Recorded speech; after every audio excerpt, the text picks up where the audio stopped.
Assalamualaikum warahmatullahi wabarakatuh. Perkenalkan, saya Rifan Putri Aprianti dengan NIM 43224072. Di sini saya akan menjelaskan tentang tugas pertemuan 14 dan juga 15, yaitu topiknya aplikasi hukum 2 termodinamika, siklus Carnot, dan siklus refrigerasi.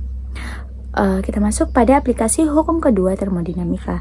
Termodinamika adalah ilmu tentang energi yang secara spesifik membahas tentang hubungan antara energi panas dengan kerja. Energi dapat berubah dari suatu bentuk ke bentuk lain, baik secara alami maupun hasil rekayasa teknologi. Hukum kedua termodinamika terkait dengan entropi. Hukum ini menyatakan bahwa total entropi dari suatu sistem termodinamika terisolasi cenderung untuk meningkatkan seiring dengan meningkatnya waktu mendekati nilai maksimumnya. Dalam aplikasi hukum termodinamika 2 terdapat dua sistem termodinamika penting yang menjadi dasar berbagai teknologi energi dan pendinginan. Siklus Carnot yaitu model teoritis mesin kalori yang paling efisien di mana digunakan untuk pembanding performa mesin nyata. Siklus refrigerasi yaitu kebalikan dari siklus mesin kalori yang digunakan untuk memindahkan panas dari daerah bersuhu rendah ke suhu tinggi. Kita masuk pada siklus Carnot. Siklus Carnot merupakan siklus yang paling efisien di antara siklus-siklus lainnya. Efisiensi termal siklus Carnot dapat dinyatakan dengan perbandingan temperatur batas bawah dan temperatur batas atas sebagai berikut. Efisiensi mesin sesungguhnya sama dengan 1 dikurang Q out dibagi dengan Q in, atau 1 dikurang T4 dibagi T1, atau 1 dikurang T3 dibagi T2. Efisiensi yang tinggi dari siklus Carnot ini terjadi karena perpindahan kalor secara isotermal reversibel pada waktu yang singkat. Pada kenyataan praktisnya, hal ini akan sulit dicapai karena tipikal mesin nyata membutuhkan pertukaran kalor yang sangat besar dan waktu yang sangat lama untuk kondisi tersebut. Sehingga secara praktik akan sangat sulit membuat mesin dengan tipikal mendekati siklus Carnot. Prinsip dasarnya yaitu siklus Carnot terdiri dari 4 proses reversibel yang terjadi pada gas ideal.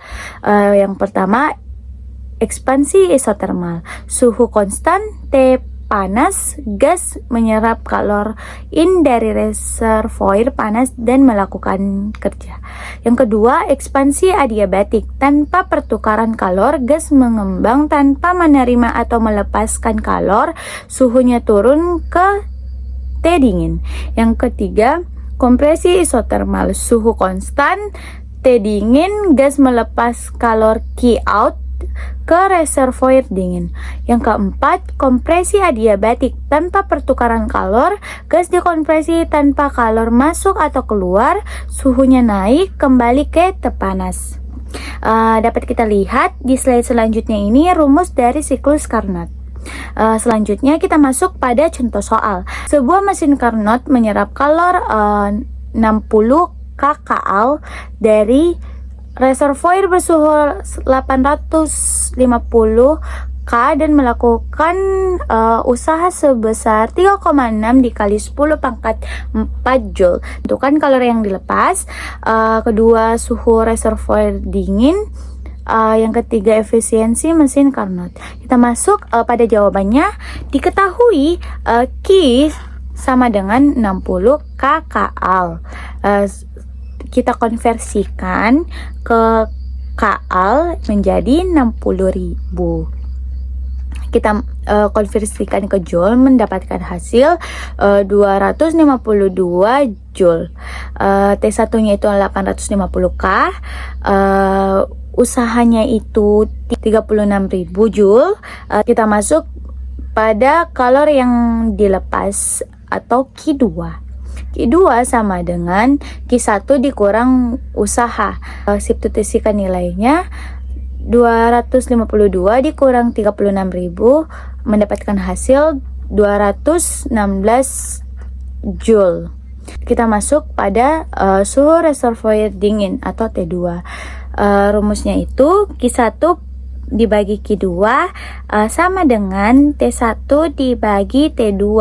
Jadi kita substitusikan nilainya, 252 dibagi dengan 216 sama dengan 850 dibagi T2. Kita masukkan lagi T1 7/6 sama dengan 850 dibagi T2. Jadi rumusnya itu T2 sama dengan 850 dikali 6 dibagi dengan 7 mendapatkan hasil 728,57 Kelvin. Efisiensi mesin Carnot. Efisiensi mesin Carnot kita menggunakan rumus 1 dikurang T2 per T1 dikali 100%. Kita substitusikan nilainya 1 dikurang 728,57 dibagi dengan 850 dikali 100%. Pertama kita bagi dulu 728,57 dibagi dengan 850 mendapatkan hasil 0,8571.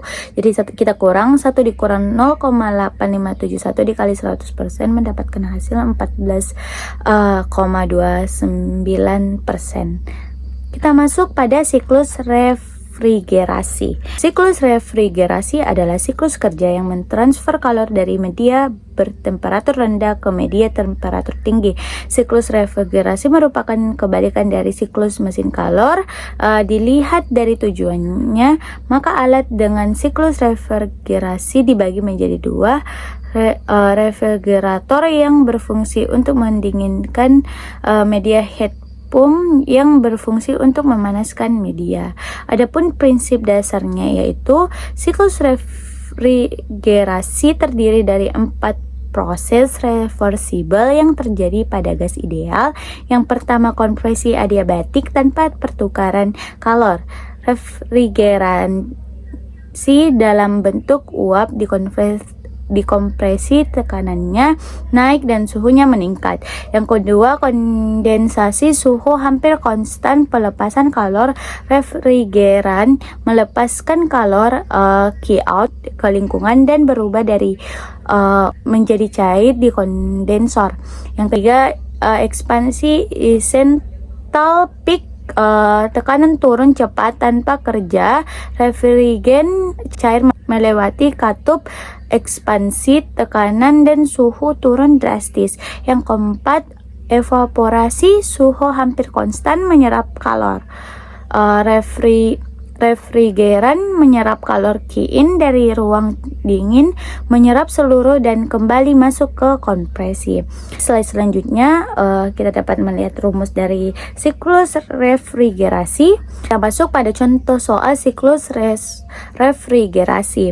Sebuah mesin pendingin bekerja dalam siklus ideal. Mesin tersebut menyerap kalor sebesar 180.000 Joule dari ruang bersuhu rendah T2 dengan 280 K dan untuk diperlukan usaha sebesar 45.000 Joule. Tentukan kalor yang dilepaskan ke reservoir bersuhu tinggi.